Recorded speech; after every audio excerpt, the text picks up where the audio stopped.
Ceritanya terjadi saat aku masih kuliah di sebuah universitas di dekat Kalimalang, Jakarta Timur. Aku menyewa kamar semi permanen yang setengahnya tembok dan setengahnya lagi kaya, milik seorang ibu bernama Haliman yang biasa dipanggil Bu Lima. Kamarku terletak agak di belakang rumah, bersebelahan dengan kamar mandi. Biarkan tanpa atap, di dalamnya dipergunakan Bu Lima untuk memelihara tanaman dan bunga-bungaan. Di sana juga tumbuh pohon belimbing yang rindang tempat ngadem dengan menggelar tikar. Kamarku berada persis di depannya. Di rumah itu, hanya ada 2 kamar kos yang kusewa bersama seorang cowok mahasiswa juga, tapi sudah skripsi, jadi jarang di rumah. Bu Lima, ibu kosku ini adalah seorang janda beranak 3, semua anaknya sudah nikah dan tidak tinggal serumah lagi dengan Bu Lima.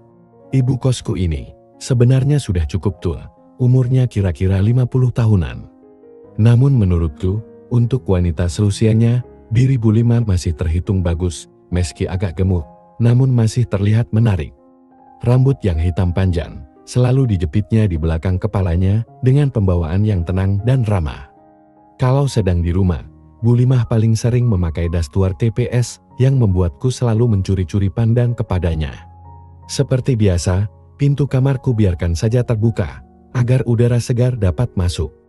Dari dalam kamar, lewat pintu yang terbuka, kulihat ibu kos berjalan sambil membawa handuk cat, rupanya mau mandi. Dia berhenti sejenak di depan kamarku dan menyapaku. "Kok belum berangkat?" sapanya. "Iya Bu, hari ini masuk siang," jawabku. "Wah anak dong bisa santai," kata Bu Lima lagi sambil tersenyum dan meneruskan langkahnya menuju kamar mandi. Dari kamar mandi, ku dengar Bu Lima bersenandung kecil, ditimpali bunyi air. Saat itu, pikiranku jadi ngelantur dengan membayangkan Bu Lima dalam suasana kurang benar, membuat asku bereaksi dan timbul keinginanku untuk mengawasi. Segera ku tutup pintu kamarku, dan dengan berhati-hati ku cari celah sambungan papan antara kamarku dengan kamar mandi. Dan ternyata ada sedikit lubang dari cat yang sudah terkelupas, tempatnya tepat agak di bawah dekat bak. Dengan hati berdegup keras, ku tempelkan sebelah kelopak mataku pada lubang itu, tampak Bu Lima yang sudah dalam suasana kurang benar. Bu Lima terlihat sambil berulah sendiri, sedangkan matanya tampak tertutup, mungkin sedang menghayatinya. Gerakannya itu kulihat seperti layaknya orang berbagi. Membuat keinginanku datang. Ku panggil asku yang sudah bereaksi, lalu ku jalankan sendiri dan tak kupedulikan lagi kemungkinan seandainya Bu Lima mengetahui apa yang aku lakukan. Semakin lama keinginanku semakin tak terkendali, kepalaku sudah tidak bisa berpikir jernih lagi. Yang ada di kepalaku, bagaimana caranya bisa mendapatkan Bu Lima. Bu Lima pun akhirnya selesai MND, aku pun segera bersiap-siap dengan rencanaku. Bu Lima pun keluar dari kamar MND. Ketika Bu Lima melewati kamarku, cepat kubuka pintu kamarku, dan tanpa berkata-kata lagi, kupiyuk Bu Lima dari belakang, sambil menerka handuknya, hingga akhirnya Bu Lima dalam suasana kurang benar. "Au, aduh. Apa-apaan nih?" pakik Bu Lima terkejut. "Aduh, jangan Zal," Bu Lima mencoba menghindar. Aku tetap tak peduli, sehingga dengan nekat, tanganku yang nganggur, kugunakan sebaik mungkin. "Aduh Zal, ingat, ibu sudah tua, lepasin ibu Zal," kata Bu Lima memohon. "Hah, ibu masih menarik kok, buktinya saya suka sama ibu. Udah deh, mendingan ibu diam aja, lagian kan ibu sudah lama gak begininan," kataku memaksa. "Tapi ibu malu Zam, nanti kalau ada orang yang tahu gimana?" Tiba Bu Lima. "Ya makanya, mending ibu diam saja, kalau begitu, kan orang gak bakalan ada yang tahu," tangkisku. Akhirnya Bu Lima pun terdiam, dirinya tidak berusaha menolak lagi, dan aku semakin leluasa dengan tugasku. Menyadari sudah tidak ada penolakan dari Bu Lima, aku semakin antusias untuk memberinya pengaruh yang dapat membuat keinginan Bu Lima datang, agar tidak kehilangan momen. Kuputar oposisi diriku menghadap Bu Lima, sambil tetap kupluyuyut, kemudian mencilili kukunya, dan ternyata Bu Lima mulai meresponnya. Sambil begitu, ku bimbing tangan Bu Lima menuju asku.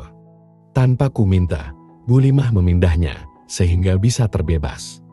Dengan oposisi Bu Lima yang tetap berdiri, aku merendahkan diri. Bu Lima ternyata tahu apa yang akan kulakukan. Begitu terpengaruhnya aku dan Bu Lima, hingga aku dan Bu Lima sudah tidak peduli lagi kalau waktu itu kami melakukannya di udara terbuka di belakang rumah Bu Lima. Tetapi akhirnya kekhawatiranku muncul juga. Kuhentikan sejenak aktivitasku. Bu, sebentar ya, saya mau ngunci pintu dulu, takut ada yang datang, kataku sambil berdiri. Oh iya, untung kamu ingat, tapi cepet ya Zal, ibu sudah nggak sabar nih, jawab Bu Lima. Aku hanya tersenyum sambil berlalu. Sebenarnya jarak ke pintu hanya beberapa meter saja, berhubung aku dan Bu Lima sedang diliputi sebuah keinginan, hingga tak mau kehilangan waktu, meski sekejap. Setelah mengunci pintu, aku kembali. Kalau pintu depan, dikunci nggak Bu? Tanyaku ketika sudah dekat Bu Lima. Dikunci, dari pagi ibu belum membukanya, jawab Bu Lima sambil memeyuyuku. Zal, kita pindah ke kamar yuk, pinta Bu Lima. Di sini aja deh Bu, cari suasana lain, pasti ibu belum pernah kan, begininan sama bapak dulu, di tempat terbuka seperti ini, ucapku. Ah, kamu ini ada-ada saja, elak Bu Lima. Aku dan Bu Lima kembali beraktivitas di atas kursi yang kutarik dari depan kamarku. Bu Lima semakin aktif, kemudian berdiri, lalu berdemikian di hadapanku. Kemudian tanpa diduga-duga, Bu Lima langsung memberikan perhatian khusus pada Askur. Tak berselang lama, Bu Lima menyudahinya. Zan, ayo langsung dimulai, rasanya ibu sudah tidak sabar, pintanya sambil mengambil tempat di atas tikar. Tanpa berkata lagi, aku menyusul Bu Lima dan kemudian memulai acara tersebut. Hingga suatu saat, aku dan Bu Lima dapat menyelesaikan tugas itu secara bersamaan. Beberapa saat aku dan Bu Lima saling diam, sambil berbaring di atas tikar, di bawah pohon rambutan yang rindang, dengan suasana sama-sama kurang benar. Aku dan Bu Lima melepas lelah sambil ngobrol dan bercanda. Aku dan Bu Lima lalu membersihkan diri di KMRMND. Dan saat itu pula, keinginanku datang kembali. Aku dan Bu Lima kembali menggelar pesta di KMRMND sampai lega. Wanita seusia Bu Lima memang sangat berpengalaman dalam menyenangkan hati pasangannya. Mereka tidak egois dalam mewujudkan keinginannya. Bahkan yang kurasakan, Bu Lima cenderung memanjakanku agar mendapatkan kesan yang berarti. Maka karena itulah, aku pun merasa dituntut untuk bisa mengimbanginya. Keinginanku terhadap Bu Lima entah kenapa selalu menyala. Maunya setiap hari aku bisa berpesta, dan ternyata Bu Lima pun demikian. Hal ini ku dengar sendiri ketika aku mengajaknya untuk berbagi, padahal ketika itu teman kosku sedang ada di kamarnya. Saat Bu Lima sedang mencuci piring, aku datang menghampirinya, tapi dengan halus Bu Lima menolaknya. Jangan sekarang Zal, nanti temanmu tahu, kata Bu Lima. Tapi Bu, saya sudah nggak sabar, sanggahku. Ibu juga sama, malahan ibu pinguinnya tiap hari demikian sama kamu, sahutnya. Akhirnya aku mengalah dan kembali ke kamarku dengan keinginan yang tak terwujud. Sudah 4 hari ini, keinginanku tak terwujud. Aku dan Bu Lima hanya bisa saling bertukar kode, tanpa bisa berbuat lebih. Hingga ketika itu sore hari, mendadak temanku pulang ke kampungnya setelah dapat telepon, bapaknya sakit. Setelah temanku pergi, ku kunci pintu, lalu segera aku mencari Bu Lima. Di dalam rumah, tampak Bu Lima baru keluar dari kamarnya. Mau kemana Bu? Tanyaku mendekatinya. Ibu mau ngaji dulu Zal, jawab Bu Lima. Bu ayo Don, sudah lama nih, rajuku. Nanti aja ya Zal, ibu cuma sebentar kok ngajinya, sanggah Bu Lima. Ayolah Bu, sebentar saja, paksaku sambil kupluyuyuk Bu Lima. Dasar kamu, gak sabaran banget, tapi sebentar aja ya, renyek Bu Lima, akhirnya pasrah. Ternyata Bu Lima juga sudah terbawa suasana, perhatianku segera diresponnya dengan antusias. Meskipun waktu itu Bu Lima memakai kerudung, tak menghalangi aku dan Bu Lima untuk saling berbagi rezeki. Malahan aku merasa ada nuansa yang lain, yang kian membuat keinginanku menjadi, dan permintaan Bu Lima memindah kerudungnya pun kularang.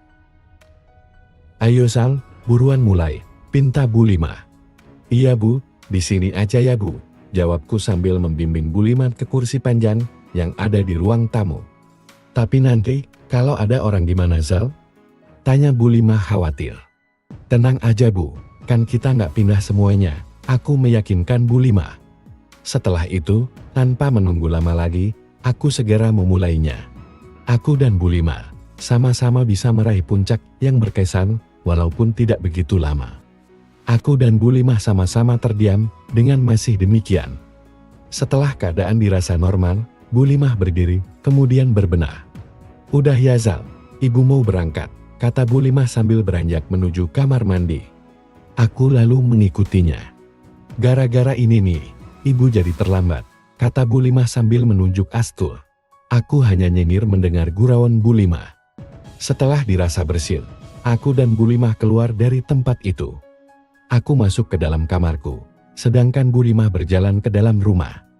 Ku ganti kaos dan celana nuahku, lalu aku duduk di depan kamarku, ngudut sambil baca koran. Dari dalam, terlihat Bu Lima berjalan ke arahku. Dia sekarang sudah rapi kembali. San, ibu berangkat ngaji dulu ya. Kalau mau istirahat, jangan lupa pintu depan kunci dulu, kata Bu Lima. Iya Bu, jawabku sambil berdiri dan berjalan mengikuti Bu Lima. Setelah menutup pintu, aku kembali ke kamar untuk tidur siang. Malamnya, aku dan Bu Lima nonton TV berdua di rumahnya. Kami hanya mengobrol dan bercanda saja, tak enak juga untuk mengajak Bu Lima berbagi lagi, kasihan, sepertinya dia capek. Ketika aku mau kembali ke kamar, ku dengar telepon Bu Lima berdering, yang ternyata dari cucunya Bu Lima, yang mengatakan bahwa besok siang mau berkunjung. Wah gawat, keinginanku bisa tak terwujud lagi nih, kataku dalam hati. Esoknya, kira-kira jam 6:30 pagi, aku bangun dan langsung mandi. Saat berjalan ke kamar mandi, kulihat Bu Lima sedang berada di dapur dengan hanya memakai dastuar water TPS yang membuat keinginanku timbul. Ketika mandi, pikiranku terus bertuju ke Bu Lima. Kalau nggak sekarang mengajaknya, bisa gigit jari deh, soalnya cucu Bu Lima, kalau datang bisa berhari-hari dan acara mandi pun ku percepat. Setelah selesai mandi, aku segera masuk kembali ke dalam kamarku, lalu memakai kaos dan celana nuah pendek biar praktis. Aku lalu keluar dari kamarku sambil mengendap-endap mendekati Bu Lima, yang sedang berdiri di depan meja dapur, membelakangiku. Setelah dekat dengan Bu Lima, langsung tuyuyuks. Au, apaan nih? Teriak Bu Lima terkaget-kaget merasakan sesuatu, tapi setelah tahu aku yang melakukannya, Bu Lima pun tenang kembali. Ih kamu ini ngapain sih? Nageting ibu aja, untung ibu nggak jantungan, rutuknya, sambil membiarkan saja apa yang aku lakukan terhadapnya. Sedangkan Bu Lima, sejauh ini masih cuek saja, dengan terus memilih-milih sayuran. Sar, ibu sih sudah menebak, kalau pagi ini, kamu pasti minta JTH sama ibu, kata Bu Lima. Kok ibu tahu? Tanyaku. Kamu semalam dengarkan, kalau cucu ibu mau datang, kasihan deh kamu Zal, bakal nganggur beberapa hari, hihihi. Jawab Bu Lima sambil tertawa mengikik, membayangkan penderitaanku nanti. Iya Bu, nasib-nasib, sesalku. Bu Lima kembali tertawa mendengar ratapanku itu.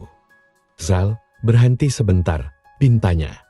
Dan setelah aku menghentikan kegiatanku, dengan masih tetap berdiri, ditariknya kursi makan di sebelahku.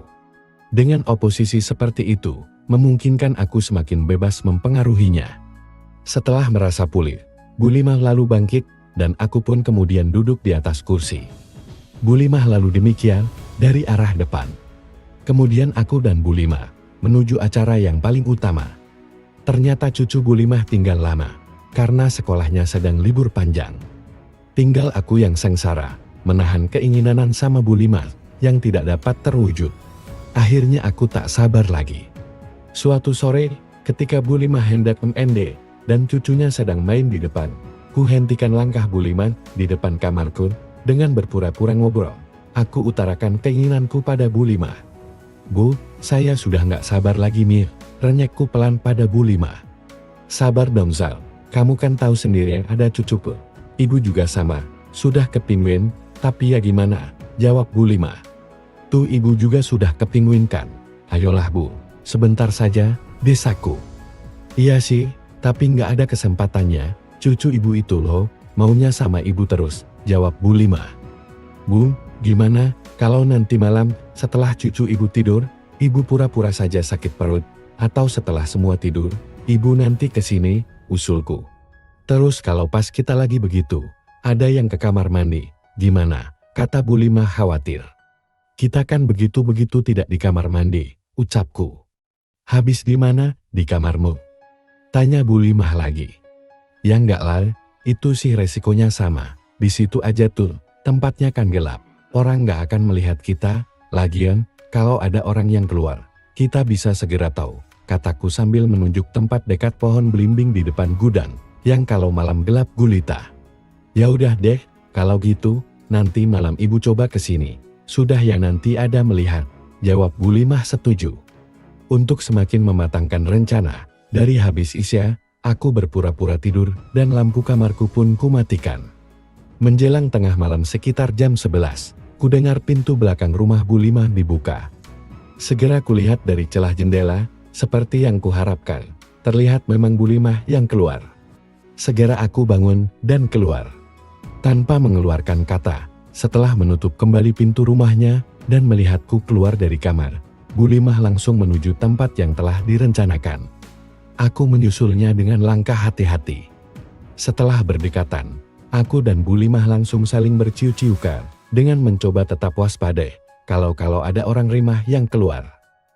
Bu Limah berdiri menyender di dinding dan setelah dirasa posisinya pas, segera kami melepas kerinduan yang lama terpendam. Biarpun dalam keadaan yang tidak begitu leluasa, aku dan Bu Limah saling menyukainya. Aku dan Bu Limah sama-sama terdiam dengan tetap berciu-ciukan. Ternyata seru juga ya Zal, berbagi begini. Bu Limah berbisik pelan di telingaku. Iya Bu, jawabku singkat. Besok malam di mana Bu? Tanyaku. Di mana besok aja deh Zal, kita cari cara yang lain. Udahnya ibu mau masuk, jawab Bu Limah. Sebentar Bu, cegahku. Ih kamu ini nggak ada cukupnya ya, sahut Bu Limah manja. Tak berapa lama, tugasku kusudahi. Bu Limah lalu berjalan menuju pintu, aku mengikutinya dengan demikian dari belakang. Hubungan istimewaku dengan Bu Limah terus terjadi dan kian lama kurasakan kian dekat saja, hingga, kalau tidak halangan, bisa tiap hari aku dan Bu Limah melakukannya. Kisahku dengan Bu Limah itu terus berlangsung dengan aman sampai aku lulus dan diwisuda, dan berlanjut saat aku mulai kerja, karena aku tetap tinggal di rumah Bu Limah. Bahkan hingga akhirnya aku menikah dan pindah rumah pun, sesekali aku tetap menyambangi Bu Limah untuk berbagi dengan Bu Limah. Entah kenapa, aku tak pernah bosan untuk melakukan dengan Bu Limah, dan sebaliknya Bu Limah pun dengan senang hati tetap menuruti keinginanku. Sekian dan terima kasih.